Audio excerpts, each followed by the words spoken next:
విజయశ్రీ గారు నమస్కారం అండి. నమస్కారం తేజస్వి గారు. విజయశ్రీ గారు, లలితా మహాయజ్ఞంలో భాగంగా మనము 82 నామాలు పూర్తి చేసుకున్నామండి. 83వ నామంలోని విశేషం, అద్భుతాలు ఏం చెప్తారా? ఏ నామానికి ఆ నామం అద్భుతము విశేషమేనండి. 83వ నామంలో చాలా ఆధ్యాత్మికతో కూడినటువంటి ఒక అద్భుత రహస్యం ఉంది. అద్భుత రహస్యమే ఉంది దాంట్లో. ఎందుకంటే భక్త హంస పరిముఖ్య వియోగాయే నమో నమః. అమ్మవారి నామం ఎంత బాగుందో చూడండి. భక్త హంస పరిముఖ్య వియోగాయే నమో నమః. చాలా బాగుందండి. భక్తులు అనబడే హంసలకి ఆవిడ పరిముఖ్య వియోగాయే నమో నమః. ఎంత అద్భుతం చూడండి. హంస అంటే ఏంటంటే సాధారణంగా యోగుల భాషలో హంస ఎగిరిపోయిందంటారు. జీవి వెళ్ళిపోయినప్పుడు హంస ఎగిరిపోయింది, జీవి వెళ్ళిపోయింది, మరణించే ఇట్టని మాటలు మాట్లాడరు. యోగుల భాషలో హంస ఎగిరిపోయిందంటారు. హంస ఎగిరిపోవటం అంటే ఏంటి? శరీరం నుంచి ఆత్మని వియోగం కల్పించడమే హంస ఎగిరిపోవటం. ఈ నామం కూడా అందుకే భక్త హంస పరిముఖ్య వియోగాయే నమో నమః. భక్తుల యొక్క శరీరం నుంచి హంస ఎగిరిపోయే వియోగాన్ని అమ్మవారు కల్పిస్తుంది. ఎందుకు కల్పిస్తుంది? తన దగ్గరికి చేర్చుకోవడానికి. అమ్మవారు కరుణామూర్తి కదండి. జనన మరణాలు సహజం, తప్పదు. పుట్టిన వాళ్ళు ప్రతి ఒక్కళ్ళు గిట్టక తప్పదు. ఆ గిట్టినప్పుడు అమ్మవారి దగ్గరికి వెళ్తాం అన్నది ఎంత అదృష్టము, అపురూపమైన. ఆవిడ నామాల్లో ప్రతిదీ ఈ భక్తుల్ని తన దగ్గరికి ఎలా చేర్చుకోవాలని ఆరాటమే కనిపిస్తుంది మనకి. ఆవిడ కరుణామూర్తి కదా. అరుణాం కరుణా తరంగితాక్షి. అందుకని కాచన కరుణా విహరతి అని మనకి మూక పంచశతిలో వచ్చినట్టు ఆవిడ కరుణ రూపంలో ఎప్పుడు తిరుగుతూ ఉంటుంది. ఆ కరుణలో ఏం చేస్తుంది? భక్త హంసలు ఎవరైతే ఉన్నారో వాళ్ళకి పరిముఖ్య వియోగాయే నమో నమః. ఆ భక్తులలో ఉండేటువంటి హంస, అసలుకి హంస అంటే ఏమిటంటే భక్తులలో ఉండేటువంటి హంసని, అంటే భక్తుల శరీరంలో ఉండేటువంటి హంసని, హంస అంటే జీవిని, భక్తుల శరీరంలో ఉండేటువంటి హంస అంటే ఆత్మ, జీవి కాదు ఇక్కడ. ఆత్మ అంటే మన శరీరంలో ఆత్మ ఉంది. అవును. కొంతమంది ప్రకారం అయితే ఆత్మలోనే శరీరం ఉందని చెప్తారు. ఆత్మలోనే కొంత రమణ మహర్షి లాంటి వేదాంత ఆధ్యాత్మిక తత్వాలైతే ఆత్మలోనే శరీరం ఉందంటారు. వాళ్ళు ఎందులోనే వాళ్ళు చాలా అద్భుతమైనటువంటి వ్యాఖ్యానాలు చేశారు. సరే, శరీరంలో ఆత్మ ఉన్నా లేకపోతే ఆత్మలోనే శరీరం ఉన్నా వియోగం అయితే తప్పదు. వియోగం తప్పదు. ఈ వియోగాన్ని అమ్మవారే దగ్గరుండి కల్పిస్తుంది. ఎందుకని? ఆవిడ పరమాత్మ స్వరూపిణి. అమ్మవారు పరమాత్మ స్వరూపిణి. ఆవిడ పరమాత్మ స్వరూపిణి అయినప్పుడు తనలో ముక్కలు చిన్న చిన్నవిగా ఆత్మరూపంలో అందరికీ పంచి ఇచ్చింది పాపం. మళ్ళీ ఆ చిన్న చిన్న ముక్కలన్నీ తన దగ్గరికి తన దగ్గరికి తిరిగి చేర్చుకుంటుంది. అందుకని ఒక ఆత్మని ఒక శరీరం నుంచి విడదీసింది అమ్మవారు అంటే ఆ ఆత్మ యొక్క పూర్వజన్మ సుకృతం కొద్దీ తిరిగి పరమాత్మ సన్నిధికి అది వెళ్తుంది. అలా వెళ్ళటానికి, ఆ వియోగానికి అవకాశం ఇచ్చేది శ్రీమాత. అంటే ఇంకొకటి కూడా చూడాలి మనం. ఇప్పుడు 2 లక్షణాలు చెప్పుకోవాలి. హంస తిరగేస్తే సోహం అవుతుంది. సోహం తిరగేస్తే హంస అవుతుంది. అయితే సోహం అంటే ఏంటి? సోహం అని యోగులు కూడా చెప్తుండే. అంటే అవునండి, సహ అహం, నేనే అహాన్ని, ఎవరో కాదు, అహం నేను. సోహం అని చెప్తుంటే దాన్ని తిరగేసినటువంటి హంసకు అర్థం ఏంటంటే ఈ సహ అహం అంటే ఈ శరీరాన్ని నేను, ఈ శరీరం నేను అన్నట్టు, ఈ శరీరం నేను అయినప్పుడు ఈ శరీరంలో ఒక ఆత్మ ఉందంటే ఈ ఆత్మని శరీరాన్ని విడివిడిగా చూడాలి మనం. అంతేగా? శరీరం అన్నిటినీ కూడా ఆకర్షిస్తూ ఉంటుంది. ఎందుకంటే పంచభౌతాత్మికమైనటువంటి శరీరం గనక ఇది అన్ని ఆకర్షణలకి ఇంద్రియాల ద్వారా ఆకర్షణ ఎక్కువగా కోరుకుంటుంది. అంటే ఆకర్షణ అనేది సహజం ఇంద్రియాలకి, సహజం. ఆత్మకు ఉండదు. ఇది శరీరంలోనే ఆత్మ ఉంటుంది, కానీ ఎంత విడివిడిగా ఉంటుందో చూడండి. దానికి ఏం పట్టదు. ఈ ఇంద్రియాలన్నీ అన్ని లౌకిక విషయాలకి అది ఆకర్షణ చెందుతూనే ఉంటుంది. మనసు మరీ కోతి అందుకని అన్నిటికీ ఆకర్షితురాలు అవుతుంది. అది ఆత్మ మాత్రం నిశ్చలంగా చూస్తూ ఉంటుంది. దీనికి హంస అన్న పదం ఎందుకు వాడారంటే భక్త హంస పరిముఖ్య వియోగాయే నమో నమః అన్న దానికి భక్త తర్వాత హంస అన్న పదం ఎందుకు వేసారంటే హంస క్షీర నీర న్యాయం చేస్తుంది, నీటిని పాలని విడి చేస్తుంది. విడి చేస్తుంది. అలా అమ్మవారు శరీరాన్ని ఆత్మని విడి చేస్తుంది. ఎంత అద్భుతంగా ఉందో చూడండి అర్థం దీంట్లో. నిజమండి.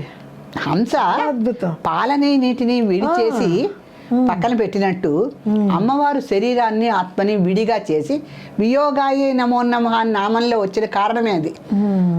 ఈ భక్త హంసలని పరిముఖ్య వియోగాయే నమో నమః అంటే ప్రత్యేకించి ముఖ్యంగా అంటే ఆ శరీరంలోంచి ముఖ్యమైన భాగం ఏది? ఆత్మే. ఆ ఆత్మకి వియోగం కల్పిస్తుంది, వేరే శరీరాన్ని వెతుక్కుంటుంది ఆత్మ వెళ్ళి. భక్త హంస పరిముఖ్య వియోగాయే నమో నమః అన్న దాంట్లో హంస క్షీర నీర న్యాయం ఎలా చేస్తుందో, ఆ హంసని తిరిగిస్తే సోహం ఎలా వస్తుందో, ఆ సోహం అంటే సహా అహం అన్న అర్థం ఎలా వస్తుందో, దీనికి అంతటినీ కూడుకొని మనం ఒక రహస్యాన్ని తెలుసుకోవాలి అంటే హంస పాలని నీటిని ఎలా వేరు చేస్తుందో ఆ శ్రీమాత కూడా తన భక్తుల యొక్క హంసలని అలా విడివిడిగా కల్పించి వియోగాన్ని కల్పిస్తుంది. విడివిడిగా చూసి అంటే శరీరం వేరు ఆత్మ వేరు, ఈ రెండింటిని కలిపి చూసి నువ్వు లౌకిక ప్రపంచంలో తిరగమాకు, శ్రీ విద్యని నేర్చుకో, శ్రీమాతని తెలుసుకో, శ్రీ మహాత్రిపుర సుందరి దర్శనం కోసం ఈ హంసని విడిచేసి నువ్వు చక్కగా నా దగ్గరికి వచ్చి ఆత్మార్పణ చేసుకో. అప్పుడు నీకు సృష్టి స్థితి లయ కారకురాలైనటువంటి నేను ఏమిటో దర్శనం ఇస్తాను అని మొట్టమొదటి నామంలో శ్రీమాత శ్రీ మహారాజ్ని శ్రీమత్ సింహాసనేశ్వరిని సృష్టి స్థితి లయకారకత్వాలు 3 చెప్పింది. చెప్పి నీలో ఉన్నటువంటి హంసని వియోగం కల్పించి పరమాత్మ దగ్గరికి రావటానికి ప్రయత్నించురా అని భక్తులకి ఆవిడ ఒక సలహా ఇచ్చింది అనుకోండి. లేకపోతే ఆదేశం కదా అమ్మవారు శ్రీమాత, తల్లి ఆదేశం ఇవ్వాలి కదా, మరి తల్లి ఆదేశమే ఇచ్చింది. అందుకని ఆ హంస అన్న పదం ఎందుకంటే క్షీరనీర న్యాయానికి, వియోగం ఎందుకంటే శరీరం ఆత్మ నుంచి విడిపట్టానికి. తిరిగి ఆ ఆత్మ ఎక్కడికి వెళ్ళాలి అంటే పూర్వజన్మ పుణ్యం సుకృతిని బట్టి పరమాత్మ స్వరూపానికి చేరే మార్గంలో ఉన్నా కనీసం వెళ్ళాలి. వెంటనే పరమాత్మ దగ్గరికి వెళ్ళకపోయినా నరజన్మ దుర్లభం అన్నారు. ఆ నరజన్మ దుర్లభమైనటువంటి నరజన్మ మనకి సంప్రాప్తించినందుకు మనము పరమాత్మ ఎక్కడ ఉన్నాడో వెతుక్కుంటూ ఆ మార్గంలో ప్రయాణించి వెళ్ళాలి. మన ఆత్మని అటువైపుగా మళ్ళించాలన్నమాట. మళ్ళించినప్పుడు ఇవాళ కాత రేపు అమ్మవారి కరుణా తరంగి తాక్షినే కదా, ఆవిడ యొక్క దయా స్వభావంతో మనకి తప్పనిసరిగా ఆ పరమాత్మ మన యొక్క ఆత్మని తనలో కలుపుకుంటుంది. విజయశ్రీ గారు, మనలో మనస్సు ఉందంటున్నారు, ఆత్మ ఉందంటున్నారు. 2 ఉన్నాయండి. మనస్సు ఏమిటి, ఆత్మ ఏమిటి? మనస్సు అంటే మనకు కొన్ని చెప్తూ ఉంటుంది, చపలచిత్తంగా ఉంటుంది. ఇప్పుడు ఇది అవును అనుకుంటాము, మళ్ళీ కాదు ఇది కరెక్ట్ అనుకుంటాము, ఇట్లా చేస్తాం. ఆత్మ అసలు ఎప్పుడు మనతో మాట్లాడదు కదండి. మాట్లాడదు. మీరు చాలా చక్కటి ప్రశ్న అడిగారండి శ్రీలక్ష్మి గారు. మనస్సు చంద్రుడు భూమికి దగ్గరగా ఉంటాడు, మనస్సు అందుకని మనతో మాట్లాడుతూ ఉంటాడు. చంద్రుడు మాట్లాడతాడు, మనస్సు మాట్లాడుతుంది. చంద్రలోకానికి కూడా మనం వెళ్ళొచ్చాం అందుకే. మరి సూర్యలోకానికి వెళ్ళగలిగామా? అది ఆత్మ, అది మాట్లాడదు, కనపడదు, వినపడదు. సూర్యుడేమో ఆత్మకారకుడు, చంద్రుడు మనకారకుడు. అవునవును, మీరు ఎప్పుడు చెప్తూనే ఉంటే అది మన జాతక శాస్త్ర ప్రకారము, జ్యోతిష్ శాస్త్ర ప్రకారము చంద్రుడు మనకారకుడు. అందుకని 15 రోజులు మనకు మూడ్స్ బాగుంటాయి, 15 రోజులు బాగుండవు. చంద్రుడు పౌర్ణమి అమావాస్యకి తిరిగినట్టుగానే ఆ చంద్రుడి యొక్క కాంతి రేఖలు భూమి మీద పడ్డప్పుడు మనిషి యొక్క ప్రవృత్తి ఒకలాగా ఉంటుంది, పడనప్పుడు ఇంకొకలాగా ఉంటుంది. మన మనసు కూడా అంతే కదా, ఒకరోజు చాలా బాగుంటుంది, మరి మనసు ఆత్మకి ఇటువంటి ఉండవండి. సూర్యుడు ఎప్పుడు ఒకలాగానే ఉంటాడు కదా. 2 మనలోనే ఉంటాయి కదా. 2 మనలోనే ఉంటాయి. ఆత్మ మనలోనే ఉందన్నారు, ఉంటుంది ఉందన్నారని కదా, ఆత్మ లేకుండా మనిషి ఉండడు. మనసు కూడా ఉంది. మరి ఆత్మ మనసుకి హెచ్చరించదా? ఆత్మ మనస్సుని ఎప్పుడూ హెచ్చరిస్తుంది, కానీ మనస్సే దాన్ని లెక్క పెట్టదు. చపలచిత్తం కదా, మనసు మాట వినదు. మనస్సు అనేది చాలా చంచలమైన ఇంద్రియం అండి. అది కూడా ఇంద్రియమే. ఇంద్రియం కింద మనస్సుని చెప్పరు, కానీ చాలా చంచలమైనటువంటి ఒకానొక అద్భుతమైనటువంటి ఇంద్రియం మనస్సు. ఇది ఎవ్వరు చెప్పిన మాట వినదు, తను అనుకున్న పనే తను చేస్తుంది. కానీ నువ్వు చేసిన పని తప్పు అని చెప్పేసి ఆత్మ ఎప్పుడూ హెచ్చరిస్తూ ఉంటుంది, కానీ ఆత్మని లెక్క పెట్టదు మనస్సు.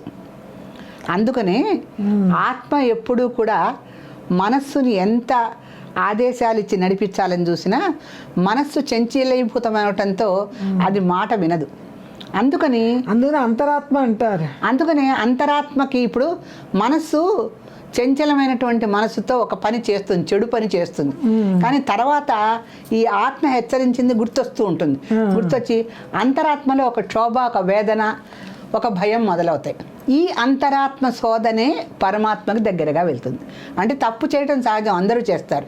కానీ ఆ తప్పుని తెలుసుకుని పశ్చాత్తాపడటం భగవంతుడి స్వరూపం. ఎక్కడైనా పశ్చాత్తాపడటం అంటే చేసిన తప్పుకి పశ్చాత్తాపడటం అనేది భగవంతుడి స్వరూపమే.